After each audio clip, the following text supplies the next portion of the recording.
Good morning, children. Today we are going to discuss the next part of our chapter, that is crops.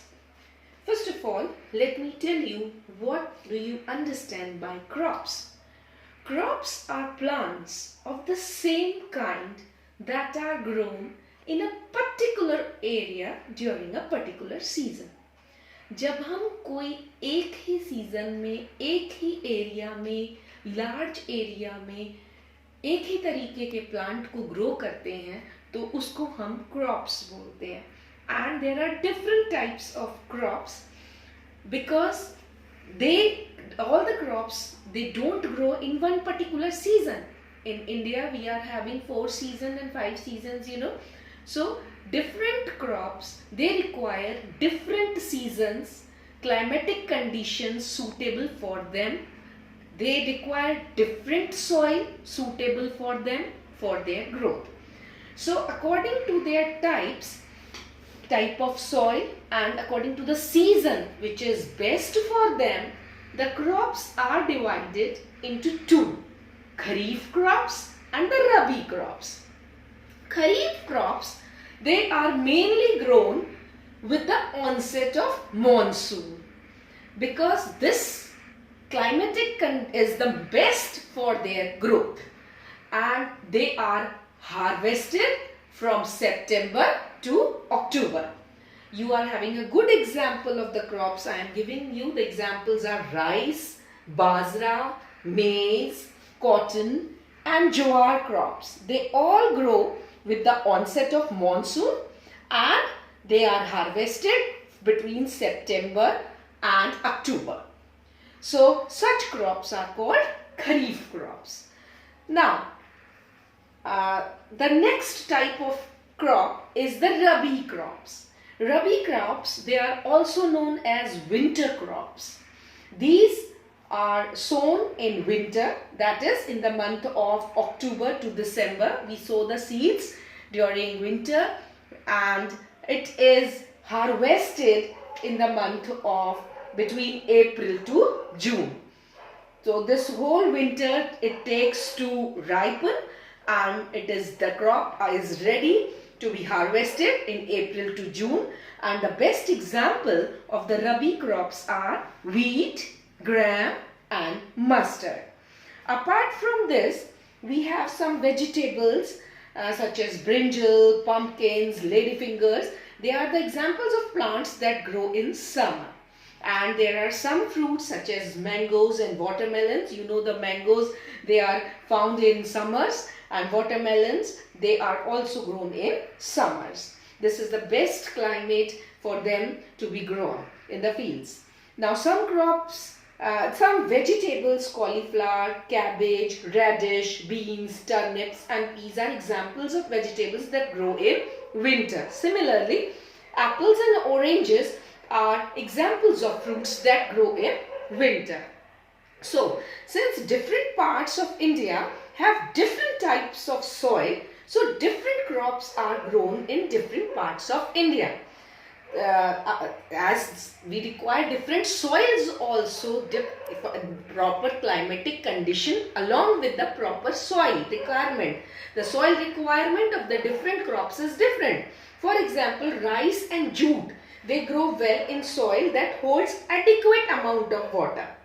So the soil should be such that it can hold the maximum of water. Therefore, these crops are mostly grown in and near the West Bengal areas. Now, we have jowar and bajra, that is mostly grown in Rajasthan. Why? Because the soil required by jowar and bajra has large coarse particles. It should be sandy soil. And sandy soil is found in Rajasthan. So that is best found over there and it is best grown in Rajasthan. Now coming on to the wheat. For wheat, the best soil is in Punjab and Uttar Pradesh, and it is grown and well irrigated in the soil of Punjab and Uttar Pradesh. Now we come on to the tea. Every day we have teas at our homes. Parents, they like the teas early in the morning. We have bad teas. You know from where the tea comes? It comes from Assam, the Nilgiris and the Darjeeling. And India is the best exporter of tea. The coconut is grown in the sandy soil of coastal areas such as Goa and Kerala.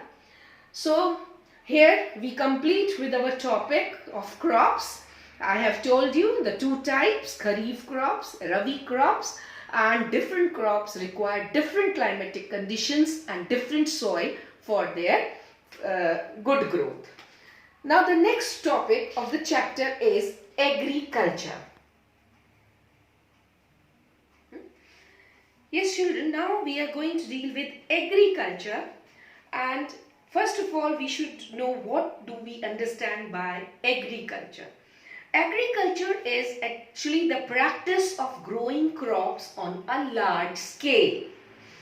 When we grow crops on large scale, it is known as agriculture, and agriculture is necessary to meet the ever increasing population of our country. So there are different steps in agriculture how we can grow the crops on large scale. We have to follow the 7 steps, and I have summarized these steps on the board. The very first step in the agriculture is the plowing of the field. The field is plowed by bullocks or by tractor. The second step after the plowing of field comes is adding of the manure, which is very important, and by adding the manure we increase the fertility of the soil. After the second step we come on to the third step, where the seeds are sown either by hand or by using machines such as drills. And in the fourth step, after the sowing of the seeds, we want to take the fourth step, that should be the fields should be irrigated. Irrigated means the fields should be watered properly. Then the fifth step comes is the protection of our crops by pests, and to protect our crops by pests we should use pesticides, and we had to spray pesticides in the fifth step. The sixth step is when our crop ripens and we need to harvest it. The harvesting is done, it may be through hands or by large machines which are called harvesters. Now we have, after the crop is harvested, the seventh step which is important is that it should be stored in a proper place, and we have large godowns and cold storages to store our crops. Now the next part is what care should we take for growing healthy crops. Now we should keep the following points in mind for keep growing our crops healthy. Knowledge of suitable soil, climate and season is very essential to grow crop. We should know which crop requires which type of soil and what conditions are suitable for that climatic conditions. The second is the soil must be prepared according to the specific requirement of the crop. We should know the condition, how to prepare that soil which will be best for the crop. The manures and fertilizers such as urea, superphosphate and ammonium sulfate and nitrate, they should be added to the soil to increase the fertility of the soil. High yielding varieties of seeds that can result in better crops should be used. We should not use the low quality of seeds, because our both, either it is low quality or high quality, they require equal investments. So it's better to use the high quality to get the maximum yield. Pesticides and insecticides should be used in moderate amount we should use it very carefully, because pesticides and insecticides, they may even harm the crops, and the amount we should use is moderate to protect crops from pests. However, excessive use of pesticides can harm the crops.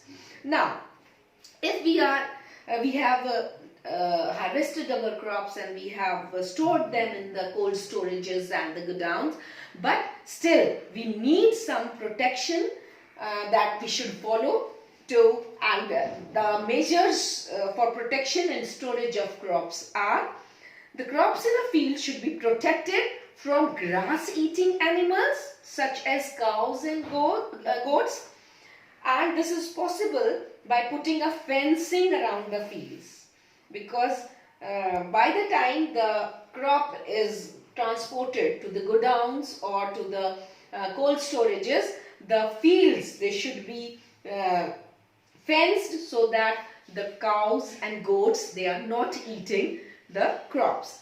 The second is pests such as grasshoppers or caterpillars. They should be protected from them, and from the diseases, which as I told you, that pesticides and insecticides, they help in saving them from the diseases. So crops should be harvested at the right time. The harvested crops, they should be protected from rats, squirrels and microorganisms such as fungi and bacteria. The grains of the harvested crops therefore are needed to be protected against moisture. If we will save them from the moisture, we will save them from fungal or bacterial infection, and thus we should store them in airtight and sealed containers. So this is all in the chapter. First chapter. The chapter is finished. Hope you all enjoyed. And now we'll be dealing with the exercises of the chapter. The first exercise is tick the correct options, fill in the blanks, answer in one word. That I'll be giving you a screenshot of the book. The answers are there. You can note them out. Thank you.